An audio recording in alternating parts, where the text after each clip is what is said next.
In 14, the plural marker serves again to mark the things learned, and then we see it duplicated again also to mark quantity in events, which is going to come out as iterative aspect.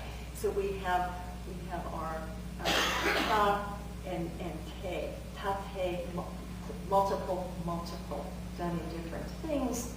Okay, and a third plural marker, which is the human na marker, is the marker of the grammatical subject. So we have three flavors of plural going on here, one of which is actually a subject. Now in 11 through 14, note the presence of a final tense marker that marks the category verb. And now examine 15, 16, and 17. In the word for student, we have plural object, we have iterative, but also an agent experiencer suffix. Now, so when the word is pluralized to students, the same na plural human marker appears not as a subject as in 14, but as a pluralizer of the lexeme, which is a noun. And in 17, the human plural marker is degrammaticalized once again. So, we have grammatical markers that require something else to give them salience in syntax. When we can at least specify lexical category, we can interpret how markers of semantic quantity will go into play. It surely cannot be the case that anything goes in Cherokee. There have to be ways of deciding on active grammatical status or inert status. It may be that these allomorphs, as well as being influenced by prosody and local consonants and pharyngeal alternation, are also affected by their grammatical status as the word evolves, and I hope I live long enough to figure it out. A final example of the lack of lexical category in roots is in number 18, where the classifier piece, I'll call classifier morph na, meaning flexible object, stands alone as a clausal predicate. In most cases, we think of classifiers as purely grammatical, agreement-type phenomena that are bound to verbal root. But again, here, its semantic qualities are quite exploitable, and I'm not going to take on the problem of lexical category, but syntactically as a predicate. What I make of this is that if we are allowed to have parameters these days, and I'm not sure we can, I like parameters, but I think that kind of puts me in the hardline old fogey group, that there may be a hierarchy, non-hierarchy word formation parameter. Languages in the first group, and this is going to be everything in Europe and Choctaw, and from what I understand from my Creek friends, Margaret assures me that Creek is quite structured this way as well. These languages highly value words based on a single lexical root with ample rules and affixes, okay, or other types of exponents to produce words, okay? Those in the other group utilize multiple lexical roots compounded before lexeme level, giving up much of the structure provided by rules and cycles, but opening up a vast world of possibility and word meaning that is only frozen when the lexeme cap is put on. In Cherokee and a bit in Choctaw, but much less in Cherokee, the grammatical markers can be included routinely in the semantic mix, lending, as we saw, more interpretation without being syntactically engaged. More evidence that syntax in these languages begins at the lexeme. Thank you.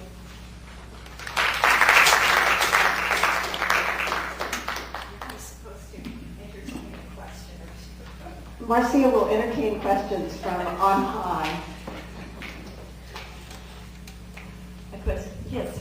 It's not more a comment than a question. I think you said Durbin is responsible for the Cherokee data analysis. And I mean, that doesn't mean that I didn't copy down something wrong, so we'll give him a pat. No, I would suggest that it may have been, it may come, I'm not going to disagree with your analysis. Okay. Mainly that it may be complicating your analysis, that it looks like Durbin may have combined etymologically different morphemes, given them the same gloss. I was looking at the word for fish, and I was wondering what the justification is for saying ajati has the same morpheme in it as the other words, because ajati has looks to be cognate with the North Iroquoian group, which it has formed its own, for example, in, I'm not going to pronounce the Seneca because Wallace here, but yeah, the Seneca word for fish. And actually, knowing that there would be a lot of Iroquois here who know an awful lot more about the lexical stuff than I do, I think that's likely to be the case. But the important thing is, why does Durbin make that derivation out of it? Why would a Cherokee speaker think that that's how it worked and be able to justify that? And that would be the interesting thing, is that he could, that he knew Jut, he made all of these other things, and he was able to get the same thing out of Jut rather than just sort of sealing it over and calling it, well, here's a lexical item and I don't know what it is from there. And that actually would be him, and, you know. I guess it would fall in the same category as English speakers who think that Iroquois and Uringaket are the same word meaning, and you come up with all sorts of phenomenological justification when they come from two different sources. Exactly, and because the word formation works the way it does, it works. And so it would be, whether the word for fish comes out right, whether it comes out in the wash, the fact that a native speaker who's done a lot of analysis can analyze it that way without it falling apart, would be the interesting thing to me. But yeah, I mean, my guess is probably, there's probably a lot of stuff here that is, easily disagreed with. Another question? Yes, hi. Would you want to go ahead and say then that folk etymology is a device for taking off the lexical cap? That is really interesting, and since that would be taking off the lexical cap and messing with it. Well, there is one kind of thing that happens in English that I think is very much like this. And that is the neoclassic derivatives that we have made, the Latin and Greek things that we put together for medical terms and other sorts of sometimes chemical sorts of things.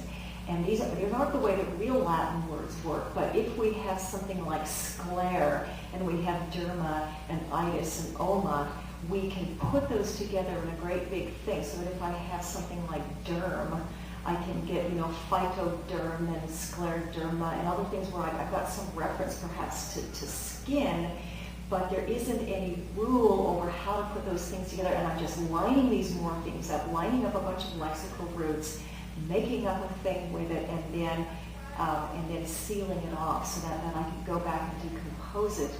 But that would be the thing that I would think of, is that kind of neo-word formation. I think the basic question is whether that's something that Durbin did rather than something that is inherent in the Cherokee language. And my general impression is that it's sort of folk morphological analysis on the part of Durbin, rather than Cherokee itself.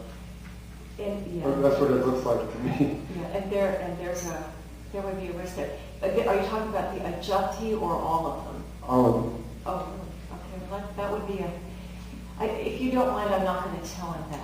No, don't.